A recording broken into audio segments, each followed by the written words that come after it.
Good evening to all of you. This is the first class for the what? Atoms and molecule of class 9 students. तो 9th class के students के लिए बहुत सारे problem होते थे, तो हमने सोचा कि 9th क्लास के बेसिक फंडामेंटल से हम शुरू करते हैं, जो कि एटम्स एंड मॉलिक्यूल है। और एटम्स एंड मॉलिक्यूल में सबसे इंपॉर्टेंट चीज एटम्स एंड मॉलिक्यूल का सबसे पहला इंपॉर्टेंट चीज होता है that is the basic concept of chemistry. Basic concept of chemistry का मतलब है एटम का एटॉमिक नंबर मालूम होना, उसका सिंबल मालूम होना, मास नंबर मालूम होना, और ये चीजें जिसको मालूम है तो उसको वैलेंस, इलेक्ट्रॉन वैलेंसी और सारी चीजों को निकालना आसान हो जाता है। लेकिन सबसे पहले first of all you have to remember atomic number, mass number and its valency. तो सबसे पहले हम आते हैं, चैप्टर का नाम है एटम्स एंड मॉलिक्यूल्स। क्या नाम है? Atoms and molecules. चैप्टर का नाम एटम्स एंड मॉलिक्यूल। कौन सा? Chapter 3। Chapter 3 9th class CBSE में इसको atoms and molecule chapter. What is atom? Atom क्या है? What is atom? Atom it is the smallest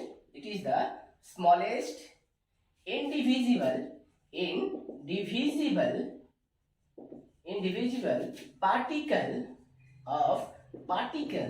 of matter, particles of matter which takes part in a chemical reaction, which takes part in a chemical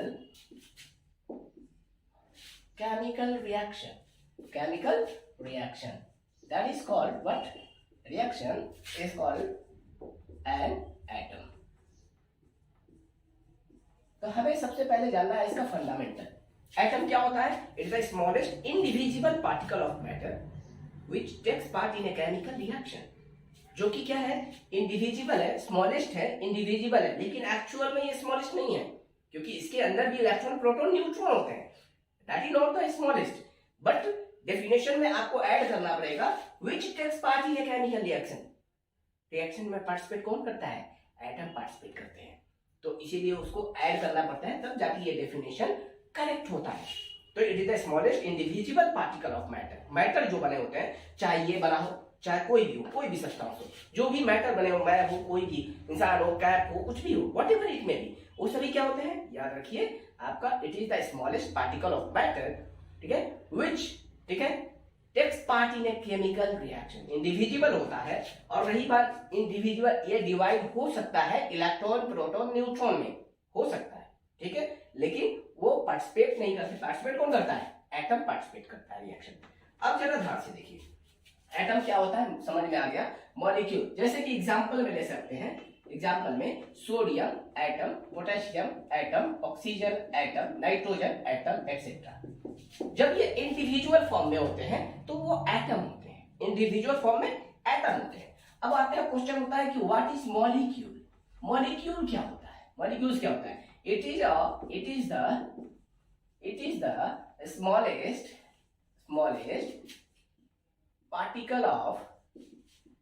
particles of matter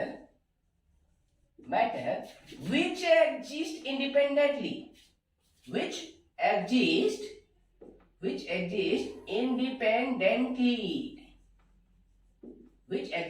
independently. तो it is the smallest particle of matter which exists independently. That is called, याद रखिए example में, जैसे कि O2, N2, Cl2, CO2, ये सभी क्या है? आपके मॉलिक्यूल होते हैं, जो कि मान लीजिए एयर में कार्बन डाइऑक्साइड होता है, ऑक्सीजन होता है, O2 होता है, नाइट्रोजन होता है। तो नाइट्रोजन किस फॉर्म में होता है? N2 के फॉर्म में होता है, ना कि ये फॉर्म में। दैट इस फॉर्म में एग्जिस्ट नहीं करता है। एग्जिस्ट किस फॉर्म में करता है? इस फॉर्म में। तो जो एग्जिस्ट करता है मॉलिक्यूलर फॉर्म में होता है, जो नॉर्मली एग्जिस्ट नहीं करता वो एटॉमिक फॉर्म में होता है। बात समझ में आया? तो याद रखिए मॉलिक्यूल क्या है? It is the smallest particle of matter which exists independently. It is also a smallest particle of matter which takes part in a chemical reaction, but it will not exist independently. And the definition, what is the difference between atoms and molecule? It will not exist independently. ठीक है, it will exist independent, it will not exist independently, it will exist independently, वो अपने आप exist करेगा, किसी का सहारा नहीं चाहिए। ये क्या होता है, स्मॉलर होता है साइज, इसका क्या होता है, लार्जर देन दी एटम होता है। It is smaller than the molecule, molecule का साइज क्या होता है, लार्जर देन दी एटम होता है। तो ये डिफरेंस भी आप लिख सकते हो एटम और मॉलिक्यूल का। ये रिएक्शन में पार्टिसिपेट करता है, मॉलिक्यूल रिएक्शन में पार्टिसिपेट डायरेक्ट नहीं करता है। फर्स्ट ऑफ ऑल ये ब्रेक होता है एटम में, ये ऑक्सीजन है तो ये ब्रेक होता है, ये ऑक्सीजन अलग होता है, ये अलग होता है, तब पार्टिसिपेट करता है वो रिएक्शन में। ठीक है, तो ये रहा आपका फंडामेंटल एटम्स क्या होते हैं एंड मॉलिक्यूल्स क्या होते हैं। हम इसमें आगे बढ़ने से पहले हमको सबसे पहले ये जानना होगा कि एटम्स एंड मॉलिक्यूल का सबसे अंदर क्या सबसे इंपॉर्टेंट चीज, बेसिक फंडामेंटल, उसको बोलते हैं फंडामेंटल ऑफ केमिस्ट्री। क्या कहते हैं, फंडामेंटल ऑफ केमिस्ट्री। अब फंडामेंटल ऑफ केमिस्ट्री में सबसे पहले इंपॉर्टेंट चीज है हमको जानना क्या, that is what is atomic number, what is atomic number, what is mass number and what is क्या सिंबल ऑफ द एलिमेंट। तो सबसे पहले हम आते हैं कि एटॉमिक नंबर क्या होता है, what is atomic number. Atomic number में हम जब आते हैं तो एटॉमिक नंबर का डेफिनेशन याद रखिए, जिसको एटॉमिक नंबर अगर एलिमेंट का याद है उसका केमिस्ट्री में बहुत सारी चीजें 9 10 में आसान हो जाता है। एटॉमिक नंबर क्या है, it is the number of proton, it is the number of proton present in the nucleus of an atom. Nucleus of an atom is called as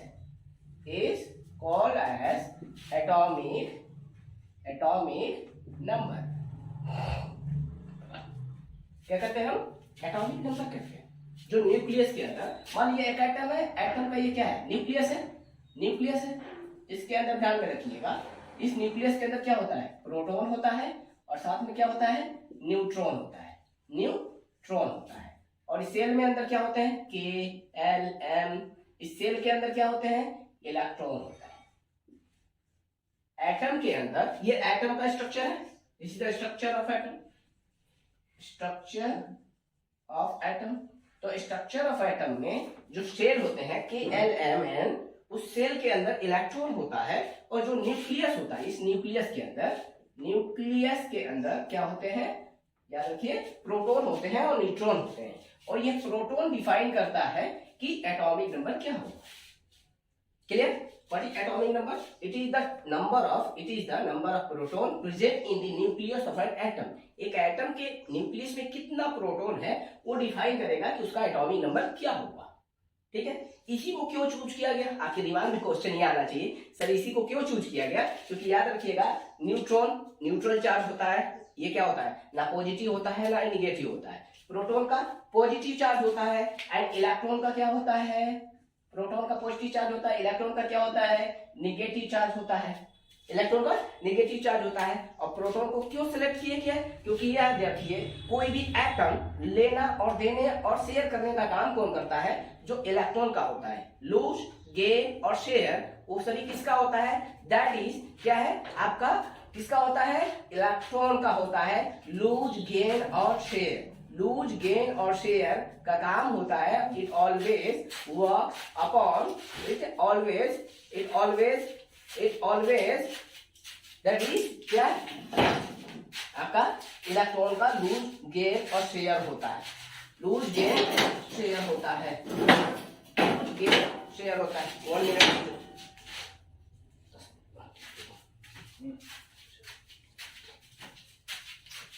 sorry students, actually में वो सामान निकालना है तो आवाज हो रहे हैं ना। एटॉमिक नंबर, अब आते हैं मास नंबर।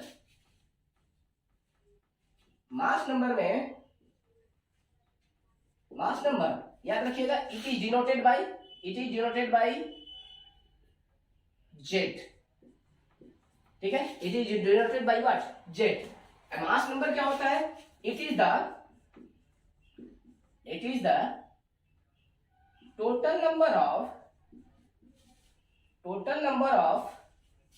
proton and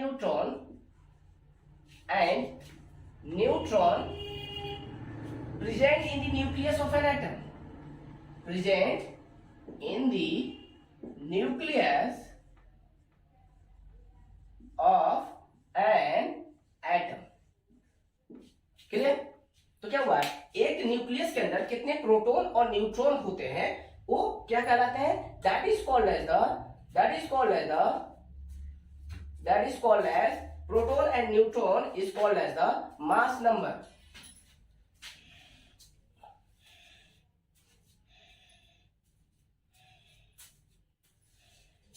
तो आज के लिए बस इतना ही, ठीक है. फिर हम लोग मिलते हैं, जैसे is equal to E plus N. Just बच्चे लोग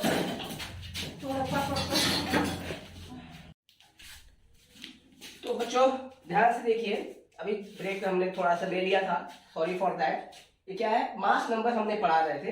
ए is equal to P plus N. P मतलब प्रोटॉन, एन मतलब neutron. P means what, proton, and N for neutron. तो कितने प्रोटॉन और न्यूट्रॉन होते हैं, that is called as the mass number. उसी तरह से atomic number that is equal to number of proton, that is also equal to number of electron. किसके लिए, for neutral atom, for neutral atom. If atom is neutral then it is called as what, atomic number. तो अब इस पे ध्यान में रखिए, A is equal to हम क्या लिख सकते हैं, that is Z plus and also can be written. मतलब mass number that is equal to atomic number plus neutron. और न्यूट्रॉन को निकालने के लिए हम क्या कर सकते हैं, A minus Z means number of neutron that will be that will be equal to the mass, that is A is mass number minus atomic number. तो इस तरह से हम क्या निकाल सकते हैं, find the electron, proton and neutron. तो हम इलेक्ट्रॉन, प्रोटॉन और न्यूट्रॉन को कैलकुलेट कर सकते हैं ये फॉर्मूला से, ठीक है. तो याद रखिएगा, जितने प्रोटॉन होते हैं उतना ही इलेक्ट्रॉन होते हैं एक एटम के अंदर. एक एटम के अंदर जितने प्रोटॉन होते हैं उतना ही इलेक्ट्रॉन होते हैं. मतलब नंबर ऑफ प्रोटॉन. एक बात याद रख सकते हैं, काम की बात, ये बात को लिख लीजिए, क्या, number of proton equal to number of electron in an atom. क्या है, number of proton equal to number of electron in an atom, that is equal. ये क्या होता है, इक्वल होता है. ओके. तो याद रखिए ये सब चीजें हैं जो कि यहाँ पर आपका काम करता है. तो number of proton plus equal to, अगर ये आपको मालूम है, एटॉमिक नंबर मालूम है, तो एटॉमिक नंबर मालूम है तो आपको निकाल सकते हैं इजीली. मास नंबर मालूम है तो आपको न्यूट्रॉन निकाल सकते हैं. तो मेन चीज आपको हेल्प क्या होगी, आपको इलेक्ट्रॉन कितने हैं, प्रोटॉन कितने हैं, न्यूट्रॉन कितने हैं, आप आइडेंटिफाई कर सकते हैं. इलेक्ट्रॉन, प्रोटॉन, न्यूट्रॉन मालूम चल जाएगा तो इससे क्या हो जाएगा, आपको उसका केमिकल प्रॉपर्टी बनाने में आसानी होगी. कैसे, to electronic configuration, to do what, electronic configuration. अगर आपको इलेक्ट्रॉनिक कन्फिगरेशन हो गया तो वैलेंस इलेक्ट्रॉन पता चलेगा, वैलेंसी पता चलेगा, जिसकी वजह से आप कंपाउंड का फॉर्मूला क्या होता है वो जान सकते हैं. तो उसके लिए हम, सॉरी फॉर थोड़ा सा नेक्स्ट क्लास लूंगा, ठीक है. मेरा तबीयत भी उतना अच्छा नहीं है अभी, पढ़ाने के सर्दी जुकाम हुआ है. तो आज के लिए बस इतना ही, बेसिक फंडामेंटल था, थोड़ा सा मैंने पढ़ाया, ठीक है. नेक्स्ट क्लास में, नेक्स्ट वीडियो में जल्दी मैं 1-2 दिन के अंदर डाल देता हूँ, ठीक है. अगर आपको पढ़ाई पसंद आया हो, अगर और कोई चीज डाउट है तो आप कमेंट बॉक्स में जाइए, अपना प्रॉब्लम लिखिए और क्या है, प्रॉब्लम के नीचे अपना सॉल्यूशन पाइए, ठीक है. Please like and subscribe and also share with your friends. Bye bye. 3 दिन के बाद मैं ब्रेक लिया था, थोड़ा सा तबीयत खराब चल रहा था. फिर भी आज हम लोग पढ़ने वाले, पिछले क्लास में हमने कॉन्सेप्ट पढ़ा था एटम्स एंड मॉलिक्यूल्स क्या होते हैं, ऑलरेडी पूरा क्लियर कर लिए थे. उसमें हमने atomic number and mass number हमने पढ़ा था. बहुत शॉर्ट वीडियो हमने बनाया था टाइम मैनेजमेंट की वजह से. लेकिन आज हम पढ़ेंगे एटम्स एंड मॉलिक्यूल्स के अंदर कंपोजिशन में क्या क्या होते हैं, इलेक्ट्रॉन, प्रोटॉन एंड न्यूट्रॉन होते हैं. वो ऑलरेडी आपको परफेक्टली मैंने समझा दिया था. अब रही बात उन इलेक्ट्रॉन, प्रोटॉन और न्यूट्रॉन को कैसे आप कैलकुलेट कर सकते हो, वो भी मैं बता दे रहा हूँ फटाफट, ठीक है. तो सबसे पहले इंपॉर्टेंट चीजें हम आते हैं कि आपका एटॉमिक नंबर हमने बताया था, जो atomic number is denoted by what, atomic number is denoted bye, that is jet. क्या है? Jet. Whereas the mass number is denoted by what? Mass number किससे डिनोट करते हैं हम? That is A। Mass number को किससे denote करते हैं? A से। एटॉमिक नंबर Z से और मास नंबर A से डिनोट करते हैं। इसका फॉर्मूला हमने क्या बताया था? That is Z is equal to number of proton equal to number of electron। इसका फॉर्मूला हमने क्या बताया था? That the A is equal to number of proton plus number of neutron, that is equal to number of atomic number plus number of neutron। ये हमने formula बता दिया था। तो नंबर ऑफ न्यूट्रॉन निकालने के लिए फॉर्मूला क्या हमने बताया था? Mass number minus atomic number. मतलब ये क्या है? That the mass number minus atomic number. Atomic number ये फॉर्मूला होता है इसको सॉल्व करने के लिए। क्लियर? तो ये चीजें हैं, आपको बेसिक फंडामेंटल है जो कि आपको याद रखना है काम की बात में। ठीक है? तो आपको मतलब क्या कहने का? न्यूक्लियस के अंदर जो होता है, हमने बताया था प्रोटॉन एंड न्यूट्रॉन होते हैं। सेल के अंदर क्या होते हैं? सेल के अंदर इलेक्ट्रॉन होते हैं, that is denoted by what? E. तो एटम के अंदर, सेल के अंदर इलेक्ट्रॉन होते हैं और न्यूक्लियस के अंदर प्रोटॉन एंड न्यूट्रॉन होते हैं। ऑलरेडी पिछले क्लास में मैं समझा दिया था, ये चीजें थोड़ा सा रिवीजन के लिए मैंने बता रहा हूं। ठीक है? इससे कि आपको पता चलेगा कि इलेक्ट्रॉन प्रोटॉन न्यूट्रॉन कैसे निकालते हैं। ठीक है? सबसे पहले से अब रही बात एटॉमिक नंबर, मास नंबर आपको याद रहना बहुत ही जरूरी है, बहुत ही जरूरी है। तो आपको एटॉमिक नंबर, मास नंबर याद रखना बहुत जरूरी है। जैसे कि मैं याद कराने की कोशिश करूंगा। ठीक है? आपको याद कराने की कोशिश करूंगा। कैसे? ध्यान में रखिएगा। एटॉमिक नंबर यहां पे लिखता हूं, एटॉमिक नंबर, उसके बाद से एलिमेंट, उसके बाद से उसका सिंबल, फिर उसका बाद मास नंबर। क्या लिखे? Mass number. वही चीज यहां पर हम आते हैं, एटॉमिक नंबर, एलिमेंट,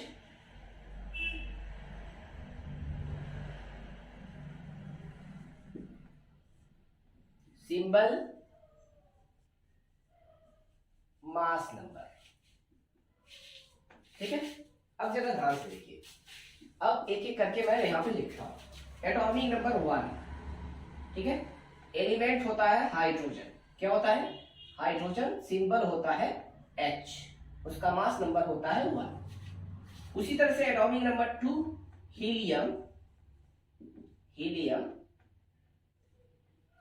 सिंबल होता है He, मास नंबर होता है 4।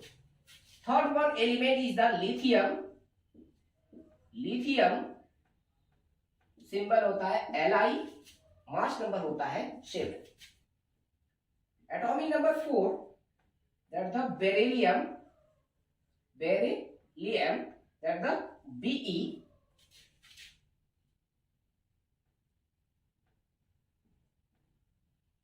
Symbol 9, mass number 9। 5 boron, symbol B, 11। 6 number carbon, symbol C, 12। Atomic number 7 nitrogen, N, 14।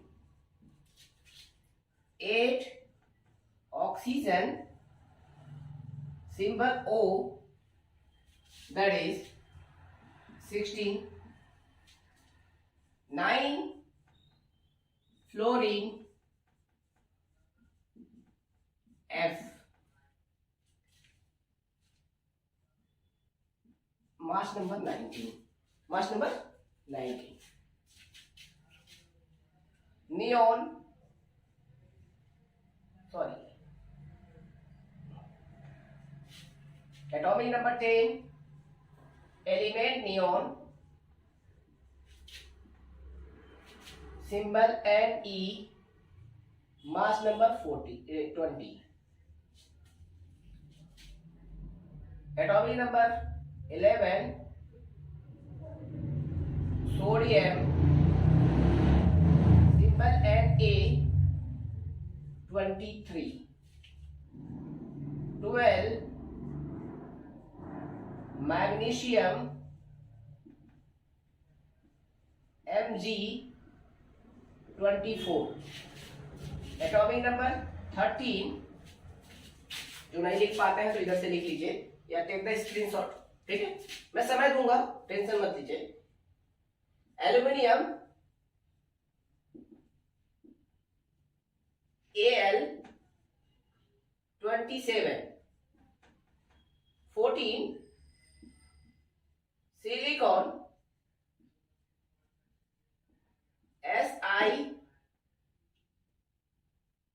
Si28, 15, phosphorus, P31, 16, sulfur, S32, 17, chlorine, Cl35.5, 18, argon, Ar, mass number 40, 19, potassium, symbol K, 39, 20 atomic number, that is calcium, Ca, mass number 40। आपको इस chapter को याद रखिएगा, इसको बोलते हैं क्या है, लैंग्वेज ऑफ केमिस्ट्री। पढ़ने के लिए आपको ये जानना बहुत जरूरी है, इसके बिना आपका समझिए केमिस्ट्री ना के बराबर, मतलब पढ़ना बहुत नामुमकिन है। केमिस्ट्री अगर पढ़ेंगे भी तो सब कुछ रटना पड़ेगा, और रटने से आप कितना रट सकते हैं, 1 page 2 page 10 page 20 page 50 page, बहुत मैक्सिमम 50 पेज रट सकते हैं। तो आपको रटना पॉसिबिलिटी नहीं है और चीजें भूलने का भी ज्यादा चांस रहता है। तो याद रखिए, इसको हम तरीका भी बताएंगे और ये याद रहेगा तभी केमिस्ट्री आप कर पाएंगे। हम आज ही कोशिश करते हैं आपको आज ही याद करने के लिए कि एटॉमिक नंबर सीरियली याद रहे, किसका कौन सा एलिमेंट है, उसका एटॉमिक नंबर क्या है, क्योंकि एटॉमिक नंबर मालूम रहने से आपको प्रोटॉन कितना है, इलेक्ट्रॉन कितना है, न्यूट्रॉन है, आप बता सकते हैं। जितना एटॉमिक नंबर है उतना ही प्रोटॉन है और उतना ही उसके पास इलेक्ट्रॉन है, अगर उसके ऊपर कोई चार्ज नहीं है तो। प्रोटॉन और न्यूट्रॉन मालूम चल गया तो आपको मास नंबर बता सकते हो, है कि नहीं। या आपका मास नंबर दिया है, प्रोटॉन दिया है, न्यूट्रॉन निकाल सकते हो, न्यूट्रॉन आप निकाल सकते हो चुटकी में, कोई दिक्कत नहीं है। तो सबसे पहले आपको याद रखना ये बहुत जरूरी है और इसको हम बहुत जल्दी जस्ट 1 मिनट में याद कराने की कोशिश करते हैं, ठीक है, एक सीरियली ऑर्डर में, ठीक है। थोड़ा बहुत आप लोग, कुछ लोग इंग्लिश गाने भी सुनते होंगे, ठीक है, तो कोशिश करता हूँ उस तरीके से सिखाने के लिए, ठीक है। जैसे कि एग्जाम्पल के तौर पे सिंबल को ले लीजिए, सिंबल से याद रखिए, आसानी से याद होगा, ठीक है। जैसे कि हाय हेली बेबो, हाय हेली बेबो, कानो ऑफ्लो, कानो ऑफ्लो, हाय हेली बेबो कानो ऑफ्लो, नी का ऑफ्लो, नी सो, सो मतलब सोडियम, नी सो। मैग्नीशियम का मा, मा अल्सिल्फस, फस फस, क्लो आर को क्या, क्लो आर पो क्या, क्लो आर पो क्या। तो आप इस तरह से इजीली याद रख सकते हैं, या तो इसको सिंबल में ही देख के याद कर सकते हैं। हाय हेली बेबो, बेबो, का नो ऑफ्लो, ऑफ्लो फ्लोरीन है, फ्लो, नी सो मा अल सिल फस, सिल फस, सिल्फस क्लोआर्पोकिया। तो हाय हेलीवेबो कानोफ्लोनिशो मा अल सिल्फस क्लोआर्पोकिया। जो नहीं लिख पाया है टेक द स्क्रीनशॉट और पॉज करिए, लिख लीजिए, ठीक है, और फिर आगे बढ़िए, ठीक है। और जो मैं बोला हूं अगर नहीं याद होता है तो आप एक दो बार आप आपस में दोस्तों के बात करते हुए भी आप कह सकते हैं हाय हेलीवेबो कानोफ्लोनिशो मा अल सिल्फस क्लोआर्पोकिया। हो गया, हो गया, और क्या, ऐसे ही याद रखते हैं।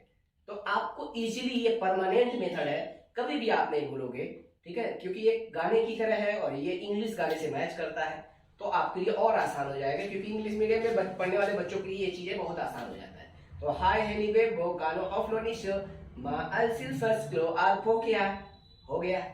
तो 20 तक आपका एलिमेंट याद हो गया, क्लियर। तो अगर आपको ये याद हो गया, एटॉमिक नंबर याद हो गया, तो मास नंबर भी कितना आसानी से याद रहता है वो तो और आसान मैं तरीका बताता हूँ। लॉ नहीं है, नियम कानून नहीं है, मैं तरीका बता रहा हूँ हाउ टू रिमेम्बर, ठीक है। ये कोई लॉ नहीं है, कोई पोस्टुलेट नहीं है, कोई नियम कानून नहीं है, एग्जाम में लिखना नहीं है सर ने बताया था हाय हेलीवेबो कानोफ्लोनिशो मा अल सिल्फस क्लोआर्पोकिया हो गया, लिख देंगे एग्जाम में। तो ऐसा कुछ नहीं है, ठीक है, मैं बता रहा हूँ याद कैसे रखते हैं, ये तरीका बता रहा हूँ। अब ध्यान में रखिए, मान मास नंबर है, अब मास नंबर को हम याद करेंगे, ठीक है। अब ये मास नंबर को इजीली याद कैसे रखना है, देखिए मास नंबर को, जो कि देखिए बहुत कॉम्प्लिकेटेड फॉर्म में है, 1 4 7 9 11 12, कहीं एक बढ़ रहा है, कहीं 3 बढ़ रहा है, कहीं 2 बढ़ रहा है, कहीं, तो बहुत कॉम्प्लिकेटेड चीज है।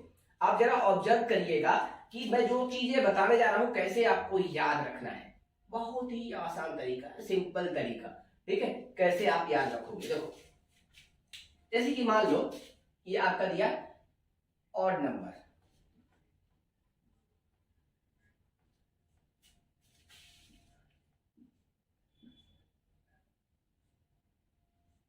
ठीक है, ऑड नंबर, इसमें एक्सेप्शन छोड़ दो, ठीक है, ऑड नंबर में इसमें एक्सेप्शन छोड़ दो, इन दोनों को एक्सेप्शन छोड़ दो, ठीक है। 1 का 1 है, ये तो सबको याद रहेगा, पहला वाला तो हमेशा सबको याद रहता है, 1 का 1 ही है, उसमें कुछ भी बढ़ा और घटा नहीं है, ठीक है। और 7 का याद रखिए, थोड़ा एक्सेप्शन छोड़ दीजिए। इवेन वाला देखिए, इवेन वाला, इवेन, ठीक है, 2 2 जा 4, 4 2 जा, ध्यान रखिए, एक्सेप्शन, एक्सेप्शन, ये वाला एक्सेप्शन है, 8 इधर है, 9 हुआ है, बस 3 जगह याद रखना है आपको, यहां पर, यहां पर, यहां पर और लास्ट में, ठीक है। अब ध्यान में रखिए, 6 2 जा 12, 8 2 जा 16, 10 2 जा 20, 12 2 जा 24, 14 2 जा 28, 16 2 जा 32 एंड 22 जा 40। एक्सेप्शन कौन, इसका भी 14 है, तो लास्ट वाला याद है 40 है, तो R1 का भी 40 है, बस ये याद रखिएगा, ठीक है। तो जितनी इवेन है मल्टीप्लाई टू, इवेन को मल्टीप्लाई टू कर दीजिए तो आपको मास नंबर निकल जाएगा, उसको भी रखने की जरूरत नहीं है, ओके, याद हो गया। अब हम आते हैं कि ऑड वाले को, देखिए ऑड वाला मैं बोला एक्सेप्शन है, 1 का 1 याद रहेगा। अब देखिए 3 है, 3 में मल्टीप्लाई 2 प्लस 1, 3 2 6 प्लस 1 कितना हो गया 7, 5 2 10 प्लस 1 कितना आया 11, 7। अब ध्यान में रखिए, मैं बोला था एक्सेप्शन, 7 जो है 14, याद रखिएगा, यहाँ पे 2 ही मल्टीप्लाई हो रहा है, नाइट्रोजन एक्सेप्शन है, मतलब ये याद करने में थोड़ा सा अलग रूल में आ गया है, नियम कानून नहीं है, तरीका बता रहा हूं, बस ध्यान में रखिए। 9 2 जा 18 प्लस 1 19, 11 2 जा प्लस 1 कितना हुआ 23, 13 2 जा प्लस 1 27, 15 2 जा 30 प्लस 1 31, क्लियर। अब देखो 17 2 जा 34 प्लस 1 35।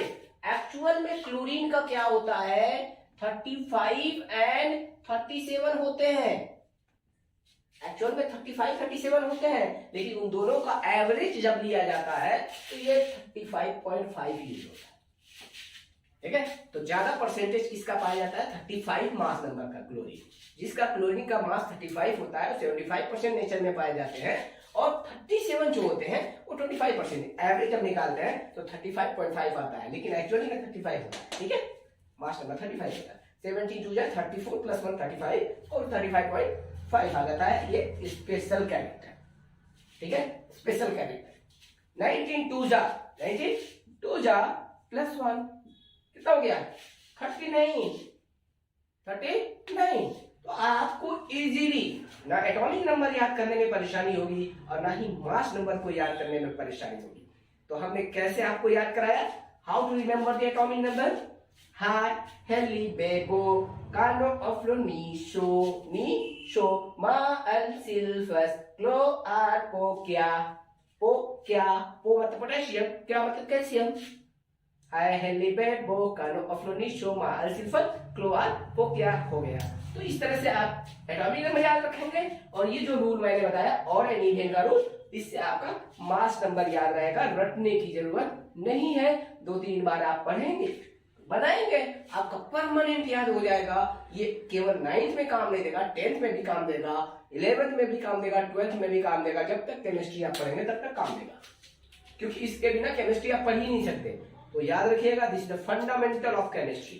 तो बहुत ही जरूरी है ये चीजें लिखना और याद रखना, ठीक है। इसका सिंबल भी याद रखना जरूरी है, atomic number as well as mass number. उम्मीद है आपको अच्छी तरीके से ये सारी चीजें याद हो गया होगा। क्लियर?